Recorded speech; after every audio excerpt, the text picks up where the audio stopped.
Hello dears, welcome to this week's training video, Transcending with D.W. Louise Cannon. This week I want to talk to you about how to move from change to making progress. Have you ever had someone at work who, as soon as a new process gets announced or a new way of doing something at work, they kind of bemoan it and they go, "Oh, but we've always done it this way and I hate," or someone who hates change. I'm sure you've all recognised that when I say that, and certainly when I came to the decision to make my transition or to become the person I've always wanted to be, I really struggled with that at first. It was really, really scary, but I want to share this week's training session with you and I hope that it's going to inspire you to make the changes that you need to make that are significant in your life in order to be truly and fully fulfilled and happy. I understand that making change can be really scary. There's the fear of loss for the things that we have. There's the uncertainty of not knowing what's going to happen in the future. And also there's the real kind of fear that you're going to lose people along the way. And I understand that.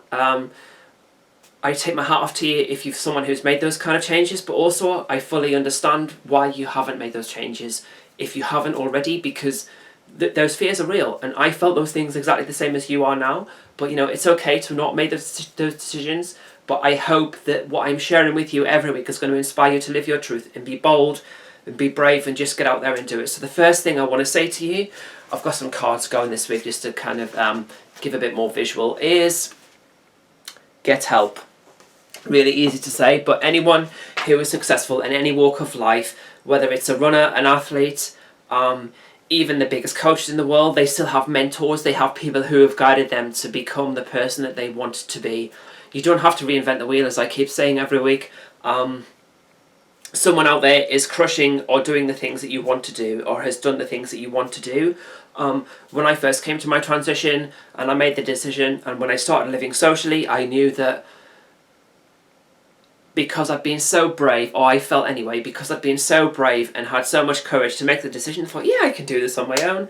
I was so wrong. As soon as I sought out the support of a therapist who had specialism in dealing with people who have gender dysphoria, and also I sought out the support of my peers and a peer group and support workers within that group, who I could align myself with because they'd gone through the surgical process, which is a process I wanted to follow, it was much easier for me because they gave me learnings that I could take, and I could take things in the struggles that I had from how they'd cope with those struggles. And that was when I actually started to make real progress in my transition, and I was more fulfilled, but also it gave me hope. A coach can give you strategies that's going to give you hope. So if you want to get ahead, get a coach. It's really that simple.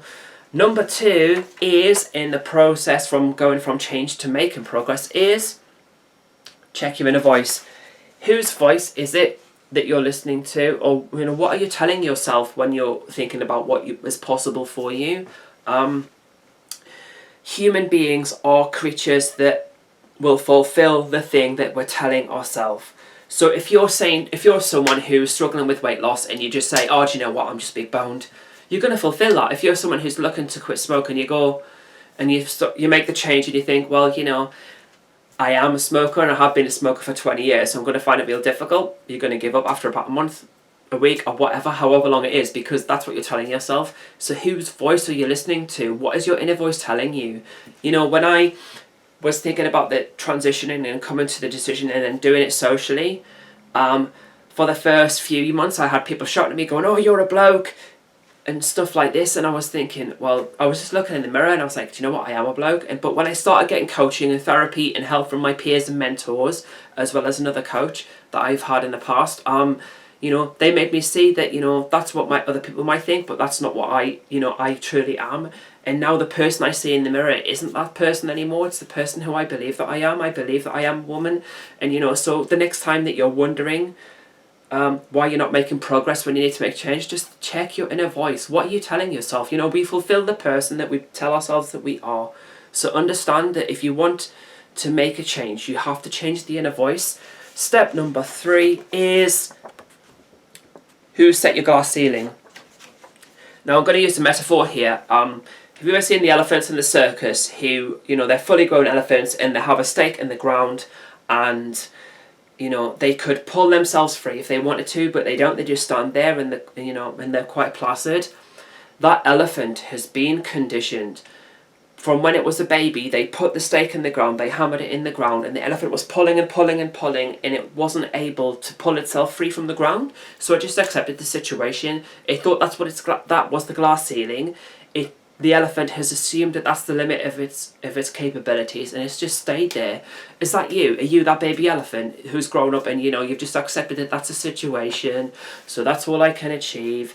Ask yourself, who set those limits for you? And if the limits that you've set yourself were set by someone else, then why are you letting someone else rule your life? But also, if that isn't the case, and you've set limits from the person that you were 5 or 10 years ago, the person I was 5 years ago was going to be transitioning socially in less than 2 weeks, and I didn't think anyone was going to accept me. I thought my new colleagues were going to hate on me. They haven't. They're amazing, by the way. But I didn't think that people would accept who I was. But those were the limits that I'd set myself. That was coming from a place of doubt rather than belief. You have to come from a place of belief. And if you're struggling or you're not really certain what your glass ceiling is, just think about the things that you want to achieve and how you think that you can't achieve them. And then, it might be quite a negative way of looking at it, but if you think that's your limits, then get a coach, get a mentor, get someone who can help you achieve the things that you want to achieve. It's exactly what I did, and it's why I'm standing in front of the camera talking to you now. I'm not saying this from a place of ego, but I was nominated for an award at the Women in Finance Awards for 2017, Insurance Leader of the Year. Didn't think I'd achieve it. There were a lot of women who were nominated in the same category as me, who were, heads of organisations and stuff, and I won. And I think the reason that I won was because, I'm brave and I share my journey, and I'm sharing this with you not to brag, but to inspire you. 5 years ago I was scared to leave the house, and this week I've won an award, a ceremony that recognises women in finance. You can't achieve anything that you want to. You just have to put your mind to it. If you set yourself a glass ceiling, then understand that that's a belief from a person that you were, not the person that you want to become. Step number 4 is be spontaneous. Have you ever noticed someone who has something about them but they hold it back, and then when they get drunk that they're able to express themselves in such a way that's so happy and so different, and that's the real person that they are?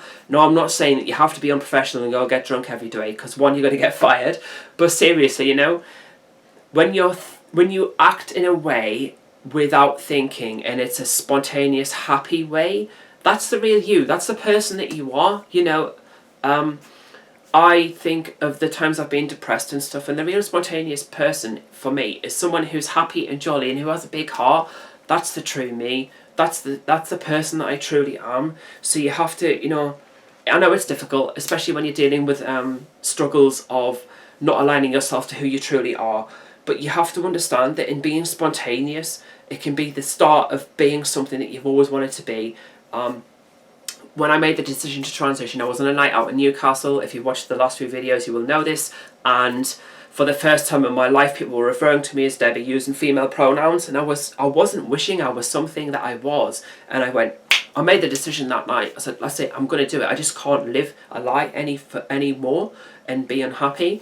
And that was a bit of a spontaneous decision, and it was like flipping a coin. But because I've done that, I'm so much happier, fulfilled, and I've fully surgically transitioned in less than 5 years. I mean, that's an incredible journey, and I'm very blessed in a trans person's journey to have transitioned so quickly. But I'm saying this because you have to come to life sometimes from a place of spontaneity to find out who you truly are and follow that path. And the final one is step it up. Nothing changes without action. If you want to make a change from thinking about change to progress, you have to take action. You must have had a time in your life, I have certainly, where you've needed to change career, or you've needed to leave a job that wasn't fulfilling you, or you've had to leave a relationship where you were being abused, or things weren't going well for you, or you just didn't love that person anymore. Maybe you've had to change geographical locations for work or whatever. But understand that the times that you have real change and progress in the life are the times that you take massive action. If you want to make a massive change, you have to take massive action. It's really that simple. Nothing changes without change. Change is action, action is change, and then when you have those elements all above together, you will get progress. So to recap, get help, change your inner voice, look at the glass ceiling, step it up, and I can't remember the other one, I've dropped the card on the floor, but anyway, I hope that you've enjoyed this session. Thank you to everyone who shares, likes and comments on these videos, because you are the guys who I'm doing this for. I want to make a difference to inspire others to live their truth and be themselves. As I always say, be yourself, no one else. I look forward to sharing next week's session with you. Until then, take care. Bye!